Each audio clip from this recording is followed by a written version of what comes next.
So you've got some leftover wine, you want to know what to do with it. Here are the 9 ways you can use your leftover wine. Now I'm not going to talk in this video about why wine goes bad, about oxidization, about corking. I'm not going to talk about how long wine will last, how long you can keep wine for, and how to preserve it longer. If you want to know about that, I've done a whole article that includes that. If you're watching this video on the article, just scroll down and you'll learn all about that. If you're not, but you're interested about wine preservation and why wine goes off, well, check out the link in the description. That being said, let's jump into number 1, which is marinades. Now for a marinade, all you're going to do is mix equal parts red wine and oil. Mix those together and then stir in some flavourings, whatever flavourings you want, and hey presto, you've got a marinade.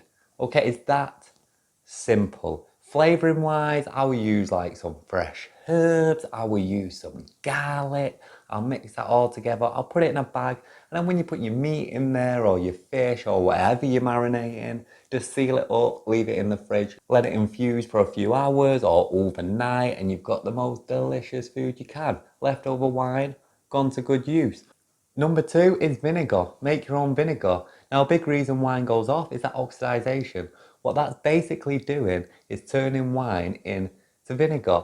And that's not what we want with wine, right? But that's not necessarily a bad thing. Vinegar's still nice. You don't want to use vinegar in your cooking, on your fish and chips. You know, vinegar can be good. So why not just hurry that process up? If it's already turned into vinegar, make your own vinegar. Here's what you're going to do. You're going to take the lid off your wine, you're going to grab something to cover the top. Perfect thing for that is a cheesecloth or a bit of muslin. If you don't have this, you can use like a t-shirt, an old t-shirt, just cut some off and put that over the top. Something that's going to allow air to flow out but stop bugs flying in. So the only thing getting in there is air, which is what's going to oxidize the wine, which is what is going to turn it into vinegar.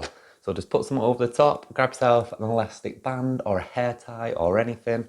That's fluffy, get rid of that. Put that around the top like that. And there you go, we're just going to leave that somewhere warm, and in a few weeks we're going to have vinegar. Not exactly what we wanted out of the wine, but we've got it and we can utilise it either way. Case in point, number 3, make a shrub. Now a shrub is a type of drinking vinegar. It's sweet fruit infused vinegar that you can drink. You can use it in replace of things like cordial. So what you're going to do is you're going to mix in, you know, a single shot or a double shot into a glass, top it with water and drink that. Great replacement for sugary sodas. It's still high in sugar, but it doesn't have all that artificial stuff. Now the way you make a shrub is you're going to take equal parts sugar, fruit and vinegar. Mix those together in a jar, leave it in the fridge, and in 24 hours you've got a shrub. Now you can leave this in the fridge for up to 2 weeks. The longer you leave it before straining, the more sweet it's going to be. The earlier you take it out, the more vinegar it's going to be. And it's not just a replacement for soda, but you can also use it for things like ice cream. A little drizzle on top of ice cream, you can put it in cocktails, massive use in cocktails. So it has a lot of uses and it packs a hell of a bunch of health benefits. So highly recommendable. Number 4, we've got wine syrup. For this, all you're going to do is mix equal parts wine and white sugar in a saucepan. Bring that up to temperature, stir it round. Once all the sugar's dissolved, leave it to simmer for about 5 minutes. Then take off the heat. Once it's cooled, bottle it up. Once again, this works great with things like ice creams and cocktails. You know, it's basically the start of how we make mulled wine.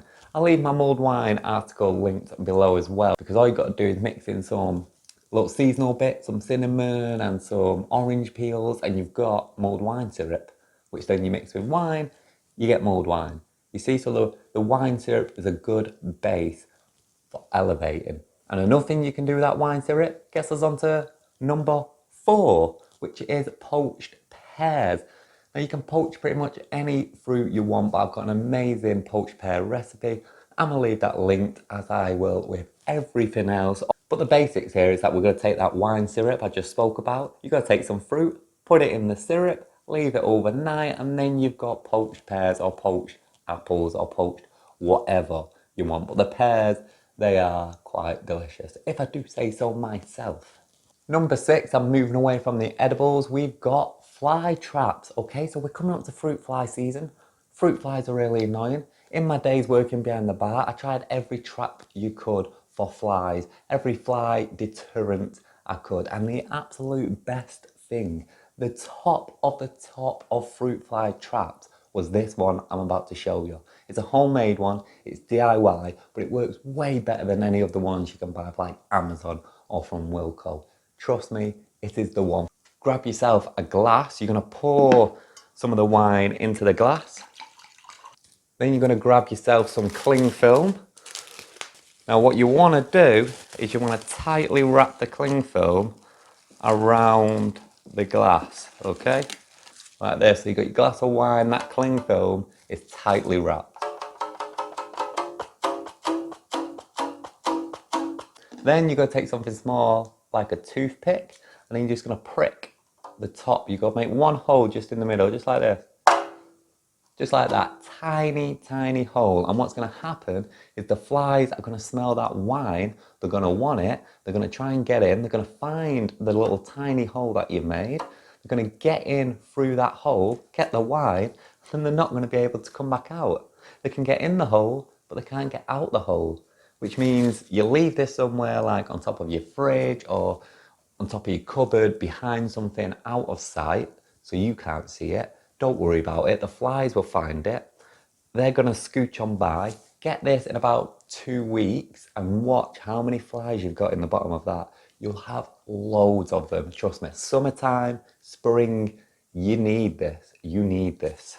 Number 7, we've got fabric dye. Now this is an interesting one. Take like a white t-shirt or a white shirt, or it doesn't even have to be white, grey, whatever colour you want. You're going to stick it in a bucket. You're going to pour over all that wine in the bucket, get your hands in there, give it a good soaking, leave it for a few hours, maybe a day, pull it out in the morning, dry it, you know, stick it on your washing line, give it a dry. Once it's dried, stick it in your washing machine. Make sure there's no other clothes in your washing machine at this time, just the dyed shirt. I mean, we've all spilt wine on our top and the floor, and we know it's a great colour, that kind of reddish purple, but super annoying because it's not what we intend to do.